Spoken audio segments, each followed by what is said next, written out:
fun recording under an airport. It's really fun.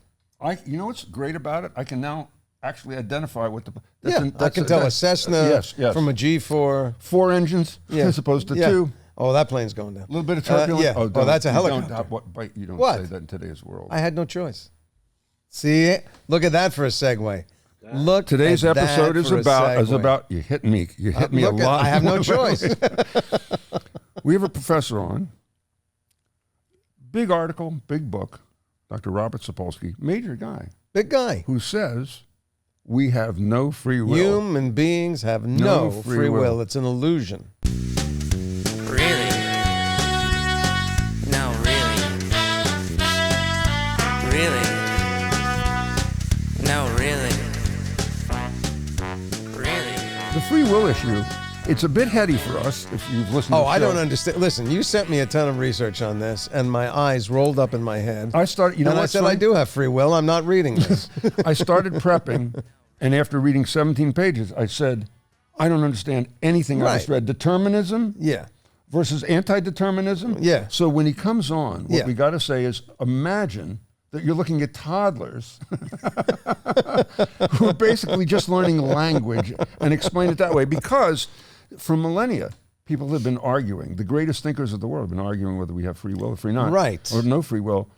The danger there is if we admit that we don't have any free will, the ramifications are huge. Apparently the government doesn't tell us that aliens are amongst us because they think there'll be global chaos. We won't be able to handle it. And there will just be, that pales in comparison. If you say to the world, hey, human beings have no choice. We do what we do. We have no say in it. Here's the answer to that. Here's what happens then. I shot a guy. So say to me, you shot a guy. You shot a guy. And I'm like, I couldn't help myself. Couldn't help myself. Yeah. No free will. No will. That's right. So I just ate everything at the buffet table. Sorry about that. No free will. So I thought we'd start before we had our guest on, because it's about decision making. Sure. I thought I'd get some of the great decisions in history that people made. You ready? Yeah, sure. We don't need that many lifeboats. The Titanic people. They not only did they not have enough lifeboats, they didn't really have a system for lowering them. I think the Titanic went down with half the lifeboats undeployed. And by the way, I wonder are those cabins that had the do not disturb signs up? Blockbuster? Yeah. We don't want to buy Netflix. We don't need to buy Netflix. Were they offered Netflix? Blockbuster were passing on Netflix. They turned down. Wait. The people that would eventually Apparently become Netflix went to Blockbuster and said, we'll send your things for you in the mail and get them back to you? Why don't we do our thing? Not so much. Decca Records, the executives. Beatles. The Beatles? Have you heard them? New Coke. The guys who said, let's make some new Coke. Yeah. People are tired of the standard Coke that's been selling. We can't keep it on shelves for 80 years. How about this one of my favorite ones in history? Giant wooden horse. Let it come in. Let's see what's inside. It's a gift. What could be bad? You don't say no to a gift. Look at it. Look at the features on that thing. Yeah. Kodak passing on digital cameras. Yeah, that was unfortunate. And whoever decided we're going to keep with the Cars for Kids jingle. I got to tell you, you know how if you touch a hot stove, you don't have to think to pull back your hand. You know how that is. Oh my God! If I hear bum bum bum, my hand hits the radio button. If we're going to go after the kids in the jingle, get kids who can play. Obviously, they're not playing. I don't care. You know what? It's not the kids. It's not the playing, although they don't help. It's the jingle. So let's talk to this guy. It's always amazing to me when we get people at the top of their field. Dr. Morris Sapolsky. Why? Yeah, why are they on? No, why are you amazed? Because of who they are. And who we are? If you listen to a couple episodes of ours, the top guy's really going, You really know how to sell this show. I don't know why anybody would come on this. That's the show that has any standing in the public. Don't you notice the first couple seconds of any guest I'm like this while you're introducing? I'm kind of looking going, is he really there? Is it a hologram? Yeah. So let's welcome Dr. Morris Sapolsky, who is the author of American Neuro... Wait, is Robert Morris Sapolsky? What did I say, Dr. Robert? You said Morris, you said Dr. Morris Sapolsky. Like he's Mo to you all of a sudden. This man's, This is why they don't come on the show. Do me a favor. I'm coming off He's pot. not Cousin Morris. Coming off pot, and I can use that for the next 5 years that I'm coming off a pot. Dr. Robert. The cat. You know what? It feels like his name should be Morris Sapolsky. Yeah. Dr. Robert Morris Sapolsky. He's a three-namer. Obviously. John Cougar Mellencamp will be. That's Glory. From now on, we're only booking guests with 3 names. That's the hook. That's the hook of our show. Dr. Robert Morris Sapolsky has joined us, and I'm thrilled to have him. How are you, sir? Okay, thank you. Thanks for having me on. Oh, we're delighted. It's fascinating when we heard about your book and your take on free will, and just tell the audience the man's credits for a second. So we know who we're dealing with. Okay, well, I understand. You were jumping. You have no choice in this. I understand. But don't touch me. My thing would be give a little background. Professor of biology, neurology, neurological sciences, neurosurgery at Stanford University. In addition, a research associate at the National Museums in Kenya. And you spent part of your year talking about free will, part of the year talking about brain chemistry, etc., science, whatever. And you spend part of the year with baboons. And my favorite thing... And this is that part of the year. This is that part of the year, obviously. And my favorite thing is, your quote was, like their human cousins, baboons live in large, complex social groups and have lots of time to devote to being rotten to each other. Just like humans. So what kind of person...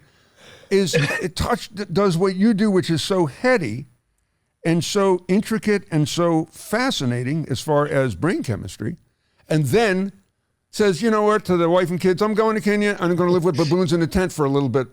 See you in a couple of months. What is that all about? The critical thing is that for 8 of those seasons, I didn't say to the wife, see ya. We went together. And she did research there as well, which was so much better. And we brought the kids out once and we fretted endlessly about every possible thing that could befall them, but they're still intact and in their mid-20s and capable of telling me to put my ear pods in. So, yeah, no, I've spent forever kind of straddling 2 businesses, being a brain scientist and being a primatologist. So for 33 years, I would spend 9 months a year in the lab doing stuff to neurons and sticking genes in them, things like that. And then 3 months a year hanging out with baboons in the Serengeti. And going back to the same baboons each year, which was pretty heavenly. Do they know you, by the way, when you come back? The baboons right away go, the doctor's back. Oh, he's back. Do they recognize, is there an affinity? Is there an affection? Is there... What did you bring us? No, they definitely recognized. I was not a fly on the wall.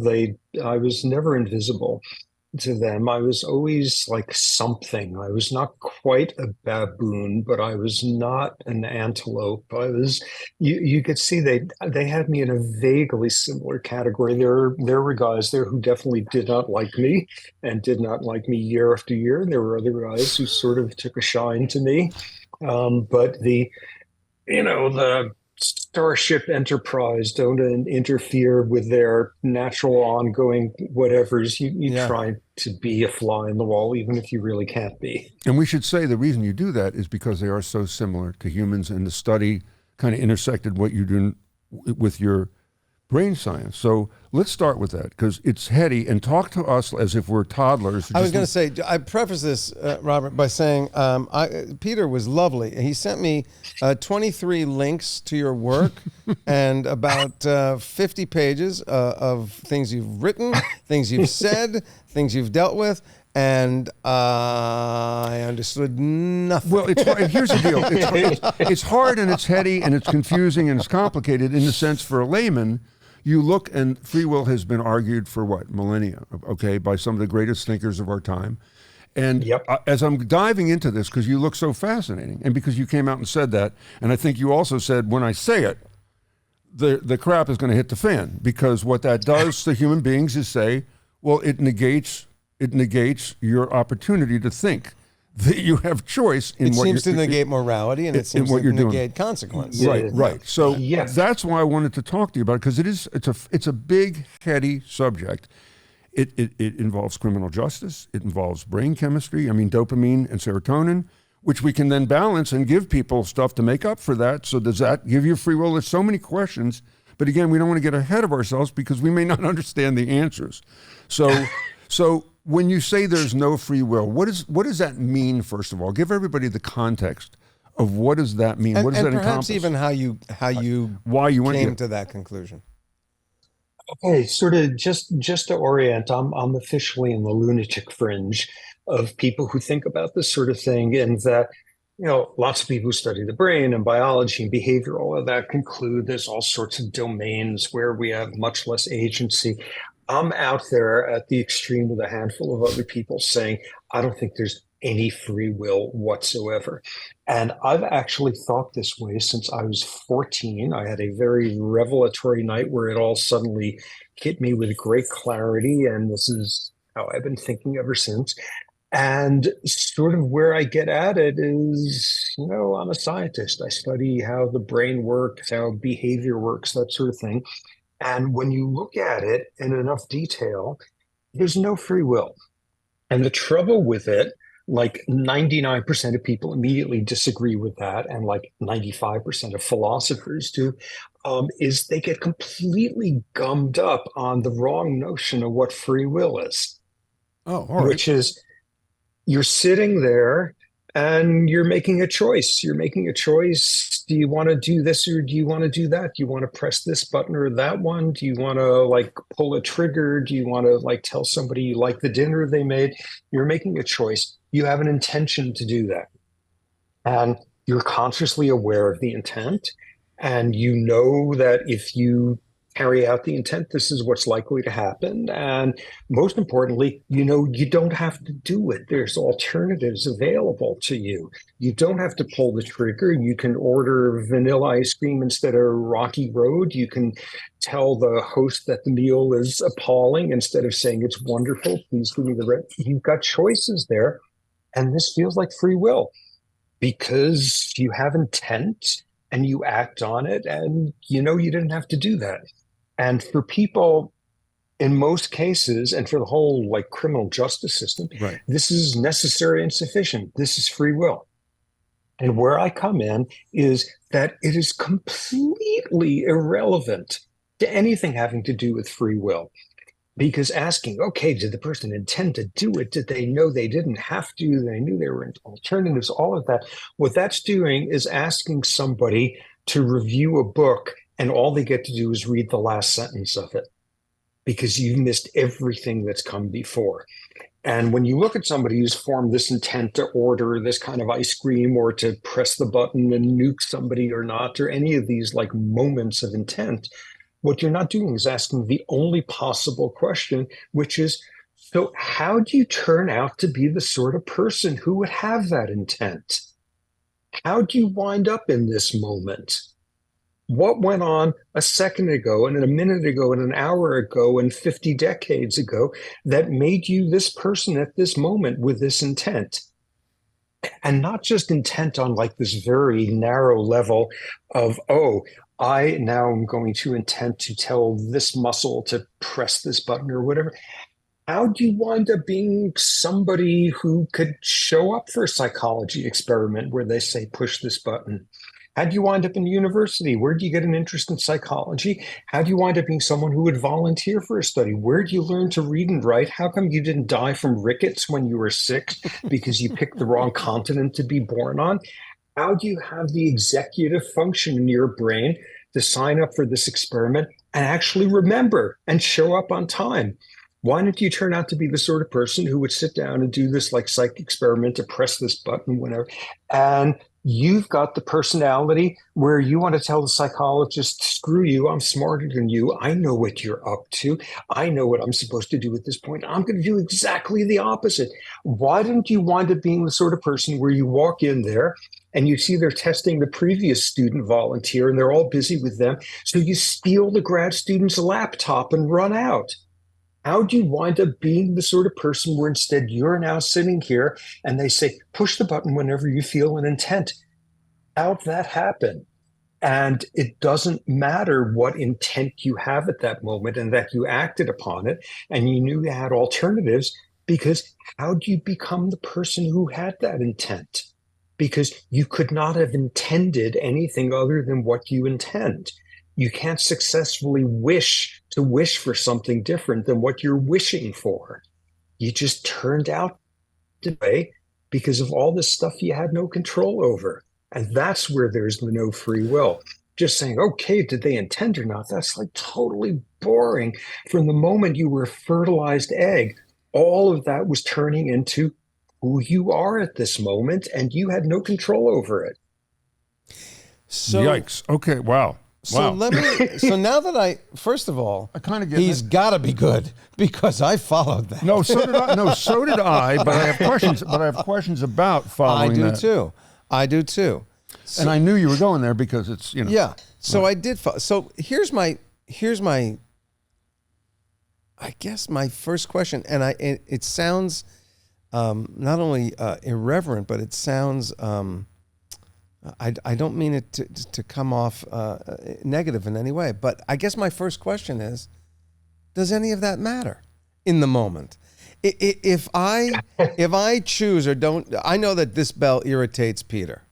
If I choose to ring it, right, no matter what all the millennia of input that brought me, whoever I am, to this point to make that choice, the fact of the matter is I have made this choice at this moment, and is part of your thinking inclusive of the idea that it doesn't matter why I did it because I had no choice, and therefore there should be no consequence or judgment to me doing it?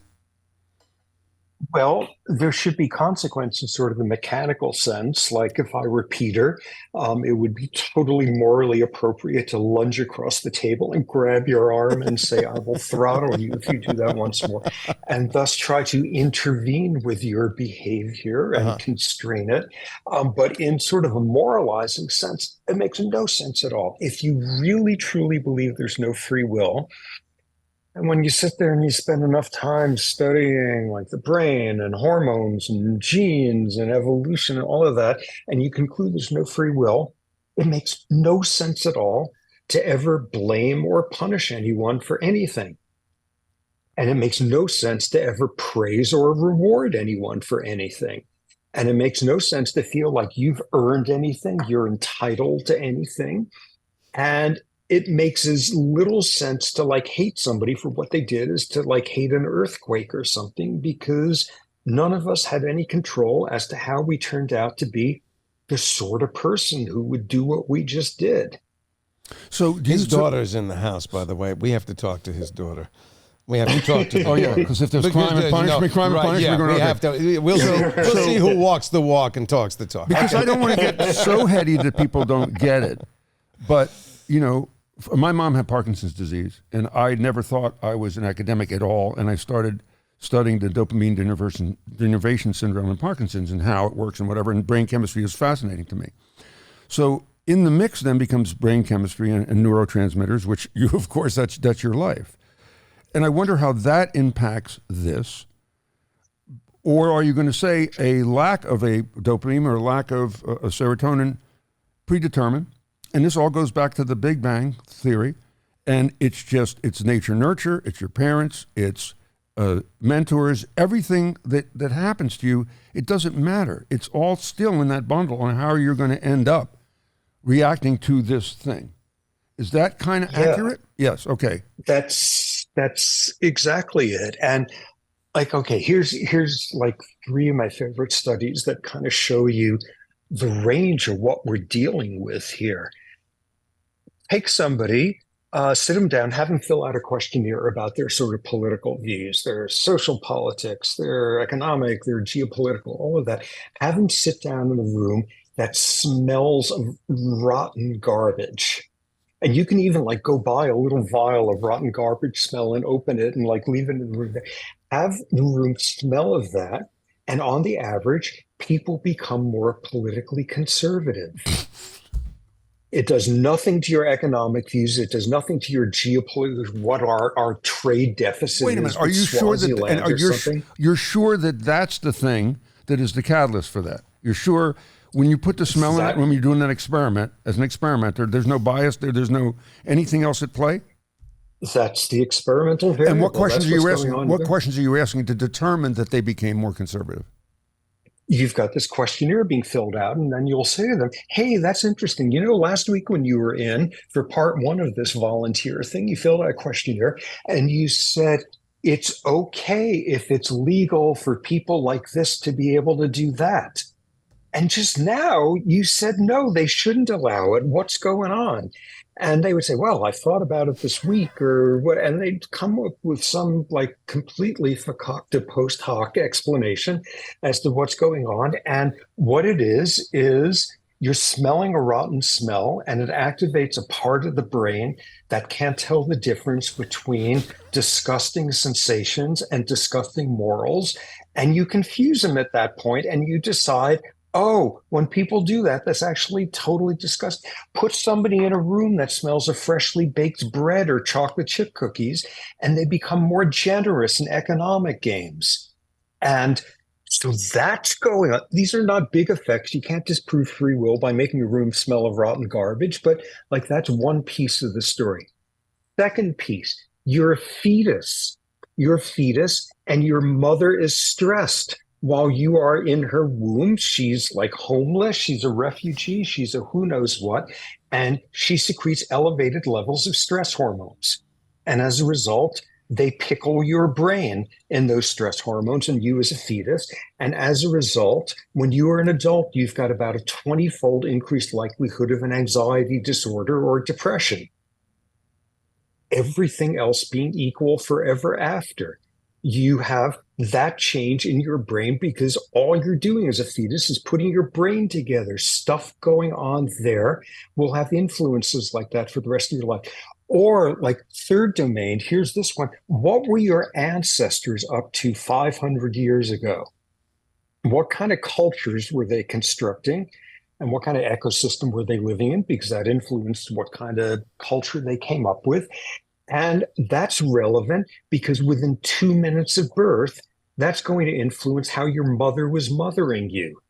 Your ancestors were rice farmers in Southeast Asia and thus a collectivist culture, or your ancestors were like total capitalist, individualistic whoever's in like the Upper East Side of Manhattan, and you got raised in an individualist culture.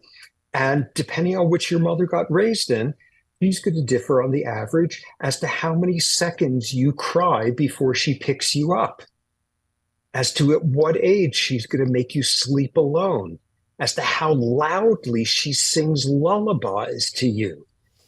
Like, this is totally amazing. If your ancestors were hunter-gatherers, you were much more likely to believe in polytheistic gods. If they were desert dwellers with camels and goats, you're more likely to turn out to be monotheistic. If your ancestors were farmers and it's hard for people to come at night and steal all your crops, you wind up with a different culture than if they were herdsmen, where some varmint could show up and rustle your cattle, and your ancestors would have invented a culture of honor, where if somebody crosses you, you stab them 10 times worse, or else they're going to disrespect you. And that explains a huge amount of patterns of crime in the United States between the South and the Northeast because of who settled there. Like crazy ass Northern Ireland, Northern Scottish herdsmen settled the South and developed a culture of honor. And you could do a psych experiment now with kids who come from Mississippi versus kids who come from like Andover or something. And they show up, and on the average, they will have different endocrine responses to somebody who disses them as part of the experiment, who bumps into them in the hallway intentionally and says, watch it, jerk. Classic stuff. Because you got raised in a culture that your mother was raised in, that her mother was raised in, going all the way, like, so that has something to do with it, and what was happening when you were a fetus, and what the smell is in the room, and what color your underwear are this morning, and if they fit right or not, and what the socioeconomic status was in your neighborhood, and everything in between. And you put all those pieces together, and there's not a crack anywhere in there in which you could shoehorn this notion of free will. So are we approaching, because of the AI technology we have today, Minority Report, where someone can feed into this computer all of that stuff and predict that you're going to commit a crime? That's predictive crime, predictive outrage, predictive this, predictive that. Behavior. Yeah. Simple. Well, we're not very good at it yet, but we're willing to run some aspects of society based on it. We are willing to constrain the behavior of people who've done nothing because we know they are going to be dangerous. We are willing to run a society that way. So doesn't that kid? Yeah. Here's an example. Your kid has a nose cold, and you keep them home from kindergarten tomorrow because they have a pre-crime minority report rule, which is, please, if your kid has a nose cold, keep them home from school so they don't get everybody else sick. Your kid doesn't have to go in and get everybody else sick. You can have this pre-crime move of saying, please keep your child at home so they don't get everybody else sick. And you could intervene based on predicting the outcome, and you could constrain their behavior. They stay home tomorrow. You don't moralize to them. You don't say you can't play with your toys today because you're a rotten human that has a nose cold, even though people 200 years ago would have confused physical illness with moral illness, because we don't think that way anymore. We just say, no, you just stay home from school today. And we can protect society from a dangerous individual, your sneezy kid, without invoking free will. They don't have a rotten soul for having done that, despite the fact that at times in the past, people would have thought that. So people who don't buy into the free will phenomenon or would whole cloth say, no, it doesn't exist, are still reacting as if they believe in some of it. No, they're reacting as if you got to protect society from dangerous people. No one who says there's no free will says that like murderers should be running around on the streets. In the same exact way at the meritocracy end, you got to protect society from incompetent people taking out your brain tumors. You got to have like some sort of like meritocracy where people who are doing difficult stuff actually are competent to doing that. But you got to construct it in a way where that doesn't mean they're a better human than you because they're able to do this, or because they've had 4 generations of ancestors who got really good prep school education. And thus you're good at stuff. You got educated. You got, outcomes like that. We can construct a world in which we've subtracted out blame in all sorts of ways. You can have a thunderstorm which totally like wipes out the crops, or a freeze that does in like the citrus fruit in Florida, whatever. And we don't think anymore that free will was involved. We don't think that old lady with no teeth at the edge of the hamlet cast a potion and did witchcraft, and thus bad weather happened. We figured out about 300 years ago that's not a realm in which there's free will. We figured that one out, and we don't burn them at the stake anymore. We learned about that, more recently. I missed those times, right? Don't you miss? Well, I was going to say I wouldn't go past that old lady quite so fast. She still seems pretty special. But I guess the converse of what Peter's question about, can these behaviors be predictive? Taking what you're saying verbatim is that you gave an example. I think I'm going to attribute it to you, where you said, we used to believe epilepsy was a demonic possession, and then we understood it medically, and we treated it medically, and we've had great success with it. We understand it differently. Is anyone working on correcting what we think of as aberrant or destructive behaviors based on these theories of it being a concatenation of environment and background and exposure and all, and Ooh, cool word. Yeah. Every time somebody tries to figure out, like, does Parkinson's disease have a genetic component? Does it have an environmental component? Or every time, even more pertinent to sort of all this thinking, they figure out there's a subset of people with Parkinson's who, when they take their meds that replace dopamine and do it in a certain way, there's a subset of them where they then become compulsive gamblers and compulsive risk takers because something screwy is also happening with dopamine in another part of the brain. Oh my God, they gambled away their life savings. No, it's like this Medicaid. And about 15% of people who have this version of this gene, but don't have that version of that gene, or what, dopamine, this drug also does this to this part of the brain, and they have a problem with compulsive gambling. Okay, we can kind of figure that one out.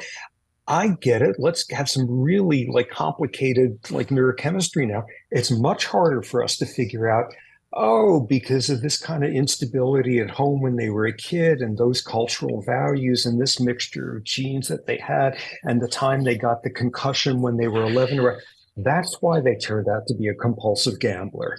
It's a lot harder to figure that one out. Yeah. Like somebody gets like a big chunk of their brain blown out and they have trouble regulating their behavior. You see it, there's this cable of causality and lack of free will that has produced this person whose behavior is unregulated. It is so much harder, though, to see that there's 100 gazillion little spider webs of causality from culture and fetal life and what your third grade teacher said to you and what happened that time and what you had for whether you have gas this morning or not at all, to realize that all those gazillion spider webs put together form as thick of a cable of causality as like the easy cases. Oh, they had brain damage. Oh, they're taking a medication that changes your behavior. Oh, they had fetal alcohol syndrome. Those are the easy ones. And that's the ones where, like in the last century or so, we've gotten kind of good at saying, oh, that's a domain in which free will isn't happening. So, it's just much harder to see the ones where there's a gazillion distributed, subtle little reasons. Mm-hmm. On a scale of 1 to 10, how much pushback do you get from your community, people who study brain science, etc.? Oh, about 11. Really? So the dial goes all the way up to 11 on that one. Officially, 90% of card-carrying philosophers admit the world is made of things like atoms and stuff, and there's things like cells, but somehow, nonetheless, that is compatible with there being free will. 90% of philosophers are free will compatibilists, and I don't know, maybe 20% of neurobiologists are, but most philosophers have like come at me with philosophical, like sharpened knives and stuff by insisting that most of their concerns are irrelevant because you need to learn some like biology. So they haven't been happy. And all sorts of people, like all of us, don't really cotton that much to the idea that there's no free will because it's like potentially depressing as hell. Oh, it's very depressing. I mean, the choices we make aren't our choices, that they're predetermined is a hard thing to swallow. And even if you couch it in the way that you did, where you're saying, no, it's not that you're limiting your choices. It's just look at who you are and why you made those choices rather than you're not making those choices. You are making those choices, but they're predicated on a whole lot of other crap that maybe you're not taking into consideration. I mean, is that as simplistically as I can put it? That's perfect. That could be like the banner for the whole, yeah, exactly. It's a bummer, but it's kind of how we turned out. But for me, the most important thing, like this book of mine I've been flogging about how there's no free will. Like the first half is there's no free will, there's no free will. The second half is, oh my God, what if people actually started believing there's no free will? What's going to happen then? And a lot of the book of that section is people are not going to run amok. We can fix that. We're not going to have murderers running around on the streets. We can fix that. We're not going to have incompetent people taking out your teeth in the dentist. No, we could fix that as well. It's possible for things to change, all of that. But then you get to this is such a bummer. This is so demoralizing. What do you do with the existential despair component? And sort of finally struck me as good news with that is if you're sitting there saying, oh my God, there's no free will. Look at me. I've got a job. I have a broadcast. People recognize me. I got a college degree. I got a good salary. I get whatever. Do you mean I didn't earn those? I worked hard. I worked incredibly hard. Do you mean I didn't earn? Do you mean there's no praise or reward or any of that makes entitlement? None of that makes any sense. What a total bummer. And what I've gotten to is, if you're bummed out by the notion that there's no free will, and maybe you really didn't earn your corner office or your fancy degree, or what, if you're bummed out by that, by definition, you're one of the lucky humans. Because for most people out there, what people believing in free will when there isn't means it's okay with society that you're treated way worse than average for reasons you had no control over. Like, if you're bummed out by this, it means you've had the luxury to be treated better than average for reasons you had no control over. But for most of Earth, this is liberating stuff. The trouble is like it's these privileged, eggheady whoever's are going to do things like listen to podcasts and read books and stuff instead of they're out like collecting firewood and clean water before the buffalo nail you or something. It's for most people, the notion that, like, actually, no, you had no control over that is incredibly liberating. It's really good we don't burn old ladies at the stake anymore and for believing they had control over the weather. But it also makes you really good. It gives you license to say I'm a victim too. It does, but you're as much a victim of it makes the word victim even irrelevant after a while. It makes words like forgiveness irrelevant. All it is who we are. It's like okay to pat people on the head and use reward and punishment as purely instrumental tools because they can be very effective in some settings, but they're not virtues and they're not they can't be in and of themselves. And the world really does become a whole lot more humane when, like, we're all roughly in the same age range. That I bet when we were kids, like the kid sitting next to you in fourth grade is not learning how to read very well. And there were all sorts of explanations that I certainly agreed with. They're not motivated, they're lazy, maybe they're not so smart, all of that. And then somewhere between our childhoods and now, people figured out, oh, you could have like the architecture of neurons in this part of your cortex screwed up. And as a result, you flip letters that have closed loops and you got dyslexia and you got trouble learning to read. And you're not lazy. You're not unmotivated. This thing happened during fetal development, and like it's a much better world that like we like discover somebody has a learning difference and they've got dyslexia, rather than like you get these testimonies at age 40 that damn, if only I had gotten my dyslexia diagnosis when I've spent my whole life hating myself for all we've seen is that every one of these junctures it becomes more humane. Hey, you know what? It doesn't matter how much like self-discipline you have and whether you secretly hate yourself or not. If you've got a screwy version of a gene for a receptor for a hormone in your hypothalamus, no matter what you do, you're going to be obese. And it's not because you hate yourself, and it's not because you got your brain doesn't respond to a satiation signal because you got a screwy version of it's not your fault. It's not your fault. You didn't choose who you love. You didn't choose to be really smart and motivated. You didn't choose to make terrible choices and have horrible self-discipline. You didn't choose. It just turned out this way. I also didn't choose to be bald. I just want that put out there. I didn't choose this. I didn't choose it.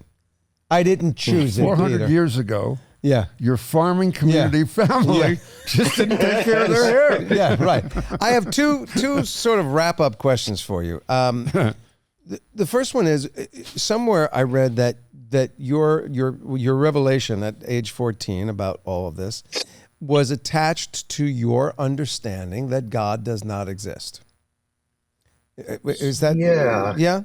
It was an interesting night. I was brought up very, very devoutly religious, and was having all sorts of like crises in my head built around the ways in which like religion produces unreconcilable contradictions, and ones that just happen to be very, very personally relevant to me, and all that Sturm und Drang, or however the Germans pronounce it. And I woke up at 2 a.m. one night and said, oh, I get it.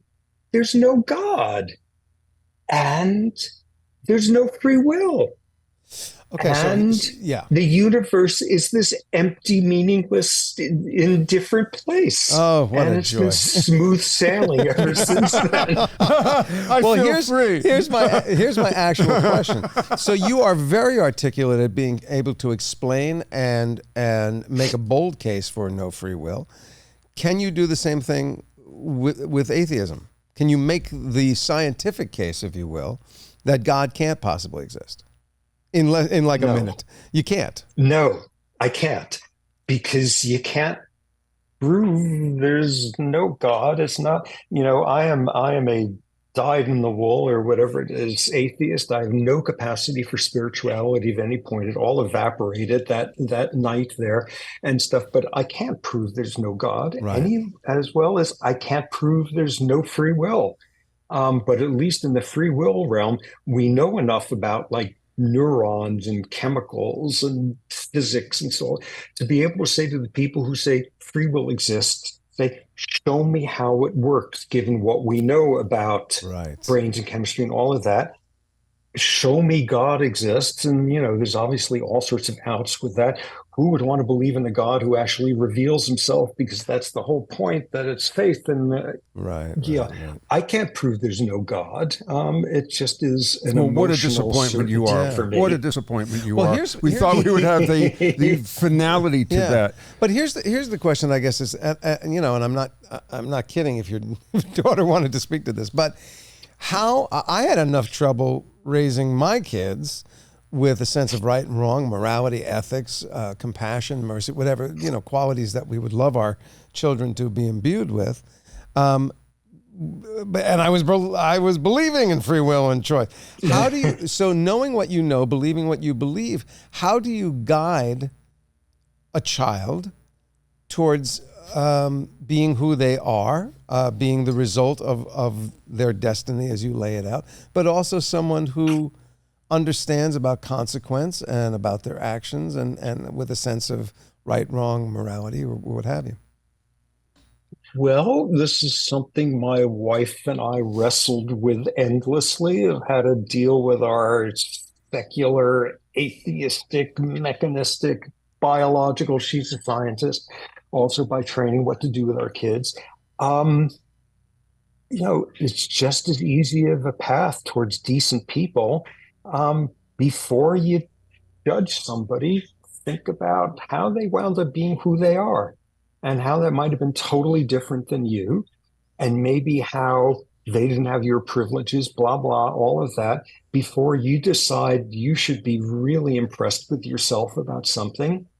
Think about all the things you had going for you that other people didn't. And most importantly, every time you think you understand why somebody just did something, including yourself, think about it a second time and a fifth time and a 10th time, and think about it from their perspective and how maybe you would have viewed that differently when you were a little bit less knowledgeable about this or that. And go back and think about it again, and maybe you won't reach quite the same conclusion about who's deserving of this or that. And remember that all of this is in the context that, hey, you're incredibly lucky. You don't have scurvy. You don't have malaria. You don't have warlords rampaging through the neighborhood. We didn't abandon you to the streets. Or you've got a really weird, special, privileged perspective on stuff. Don't forget that. Yeah, still bald, though. Still bald. Yeah, so, no scurvy, but no hair. One last shot at this, because I want to make sure that I get this from a scientific standpoint, if there is proof that leans in your direction, is the fight-flight response. You read in science that the neurons fire momentarily before we make a decision. They fire before you make decisions, so they predate your decision, which would explain the lack of free will, whatever. Is that a good example of what you're saying? It's a great one. It's a little micro sliver of that, because that's all like what went on in the last second that had nothing to do with free will. And also what went on in your childhood and what went on in your ancestors. It's one particular domain. It's a pretty important one, because a part of your brain that decides things like if you were terrified and if you want to react aggressively and stuff, processes sensory information about a half second before you consciously do. And before you know it, you have like a peace officer mistaking somebody's cell phone for a handgun and pulling a trigger. And before you know it, you have a whole science of showing why, if that person looks this way instead of that way, you're more likely to make that mistake in a tenth of a second. Why, if you're tired, you're more likely to make that mistake. Why, if you were raised in this sort of neighborhood instead of that one, you're more likely to decide that the cell phone is a handgun. All that stuff going into, and oh no, they shot an unarmed guy because the cop insists, oh, I was sure when he reached for his wallet, he was reaching for a gun. And it's fascinating. Fascinating. That's one little micro sliver of all this stuff playing out. Well, I hope we did okay and didn't embarrass ourselves with the questions we asked. If we did, it's not our fault. It's your fault. No, oh, well. It's your family's. It's generations of your fault. I can still blame your ancestors. It's not my fault. It's my great-great-grandfather. Who I don't like. Who I didn't like anyway. Yeah, I understand. Dr. Spolski, thanks so much. Really appreciate it. It's a pleasure to have you. And thank you for doing, as you do, an outstanding job of taking something that really was, I couldn't wrap my head around it. And now you got me thinking, and I will be spending some time and talking about this. That's what your great-great-great-great-grandfather said. Oh, shut up. Thank you, Dr. Sapolsky. Thanks for being on with us. Good. Thanks for having me on. Total Absolutely. blast.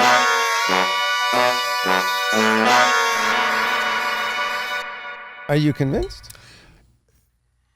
No, because it's so complex. But with that last question I asked about fight flight, I understand that you react to things before you think about them. And the example he gave was interesting. Why does that happen? How do we make that choice? So certain things, so I get it, I'm open to it. Yeah.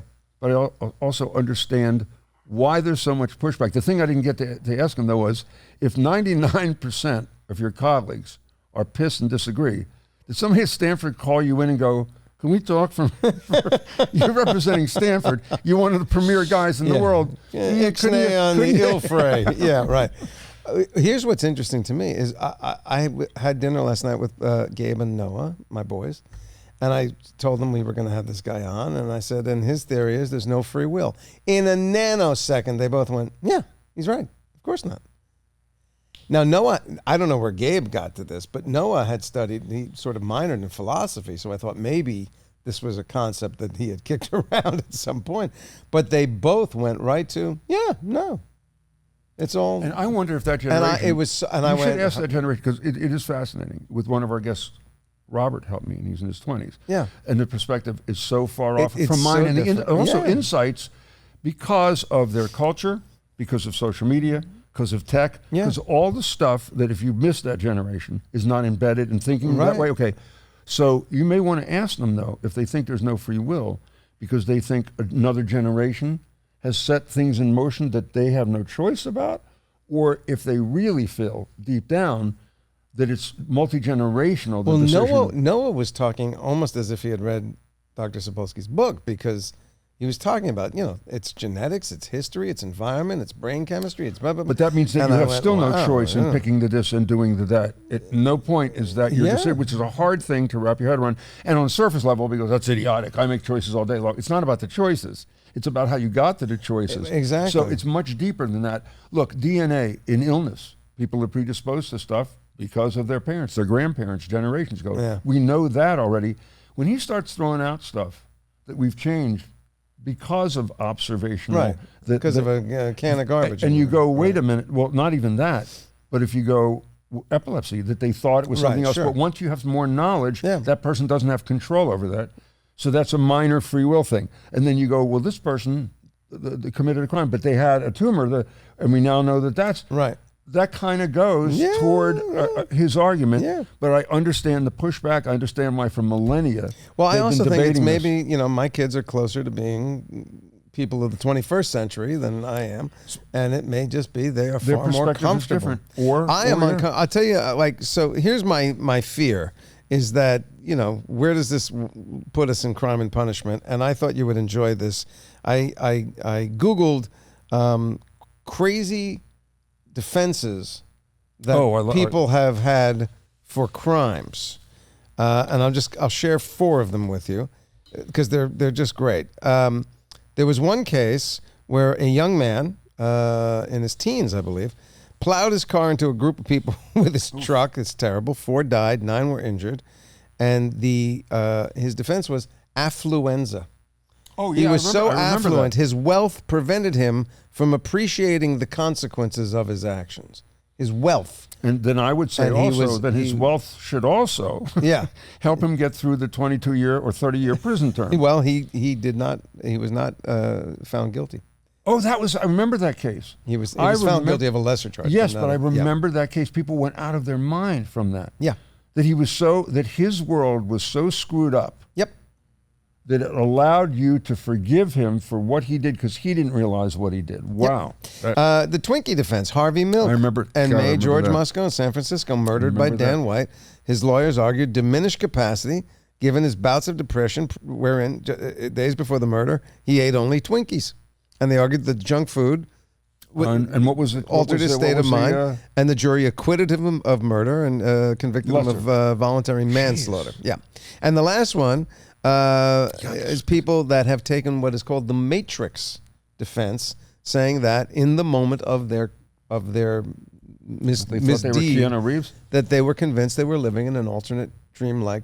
Well, we are, but that doesn't get you off. Apparently, it does. Wow. Apparently, I got to tell you, it does. If I can say the word balls on our podcast, well, that it takes big balls to come up and to get away. And you know how good you have to be to present that a jury buys that defense. Yeah. Wow. And it's not far from what we did on Seinfeld when Jerry and George urinated in the parking garage because they couldn't find a men's room, and they said, "I have uromycetitis." Well, they lied and made up something that didn't exist at all. At least this one was based on I must be able to relieve my bladder or I could die, I think it was Jerry's. You know, the only thing before we go to Google Harm that I can think of after talking to the professor is knowing what I know today and flashing back to my high school years, walking in the house and cavalierly saying to my dad, "Test tomorrow, be prepared, I'm getting an F." We all know I'm getting an F. Yeah. Let's just eat. I'm going to a movie. Sure. Let's not fret over this. We know what's going on. We know here. what's happening. We know what's happening. So, Mr. Guggelheim. How are you, sir? Yes. Join us. Wow. I know. I didn't have any free will to understand the last 20 minutes. I understand. So I wanted, since we now have the loss of free will, I wanted to give something back and give you a reminder of things that are free. Oh, I like it. Lollipops at banks. Halloween candy. Wait a minute. Hang on. Hold on. We went from the head. We went for it because you were interested in finding out about free will, and we said it was in the news. It's huge topic. Yeah. Now we're going to free lollipops in banks. First of all, let me When's the last time I was in a bank and got a lollipop? Nothing in a bank is free.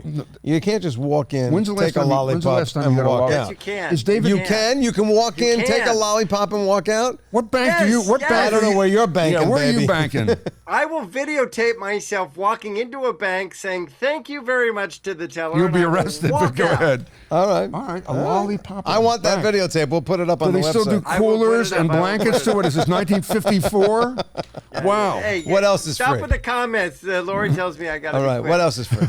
Giving blood. Sure. Absolutely free. Yep. Free. Those overly soft mints at that Mexican joint down the street.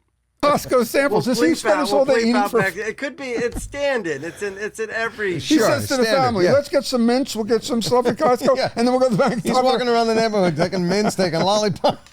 Yeah. He'll get arrested because we find out none of it was free. He's stealing. And the cop pulls him over and goes, "I'm just going to give blood, officer." Okay. I'm like Willy Wonka. Oh my God. Swinging at the playground. Sure. I think you mean on the swings. I think is what you meant to say. I love your Guggelheims. This is such a stretch today.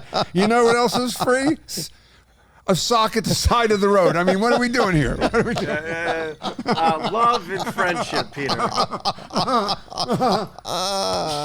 Let's see. Don't interrupt him. He did a lot of research. What else is free? I got two last ones. You go, baby. I'm going to skip over the library books. All right. Microsoft Word is free. as long as you use your kid's email address. Talk slower because people. Oh boy. Oh. Uh-huh. Wait! I didn't know. Just say yes. Go ahead. Yeah. And of course, the best free thing of all, public radio. You got to buy a radio. It's taxes and donations, but that's okay. That's okay. Good job. Yeah. Nailed it. Nailed it. You know what else is free? Those sneakers on the power line. Those are free. You can get up there. There you go. You know what else is free? COVID. I can give you COVID. Right? It's free. It's free. See, that's the spirit. That's the spirit. I can hock a loogie on your shirt now. Totally free. Totally free. Cost nothing. Which you do, by the way, twice a show. What are you talking about? You always go like this. At least twice a show. You go like this. Something flies by me like a projectile. Like a projectile. Oh, you lying sack. Why are you? Like I'm being shot at the Penn and I know Teller you show. can't help it, but why do you tell lies about me? So here's People the deal. not watching you know what's great on about YouTube. this? You know what's can't great tell. about this? If you're only listening to the show, you're going to think that I am flimballing all over your shirt. You know what I love? It's like when you said to me, you looked at me weeks ago and said, "You say I'm a bad driver. Why do you think I'm a bad driver?" And I looked at you and said, "How many accidents? I've had no accident. How many accidents have you had?" And I can call out the ones that you don't. And you went, "Oh, okay." And you moved on. Next time, I will take a sample of my shirt. All right, I'll do it. Do a little DNA swab of what winds up on your shirt. But now I know if it happens, it's your great-grandfather. He probably did it too. We had friends, I should mention it, Larry Bresner, who was my manager. His daughters, we were really close, we grew up, and every time I'd eat out to dinner with them, they'd bring their grandparents, and they would all rustle to sit down, and I'd sit across with the grandfather, and I'd say eventually, "Lauren, why did you sit me across from me?" And he said, "Don't you notice your shirt when the dinner's done? He's lugging stuff across the table, and nobody will sit near." And now I'm Larry Bresner's father-in-law. That's what you're accusing me of. But it's not your fault. Not your fault. Generations of spitters. Yeah. All right. Very good. Okay. Good. You know what? I'll just face this way from now on.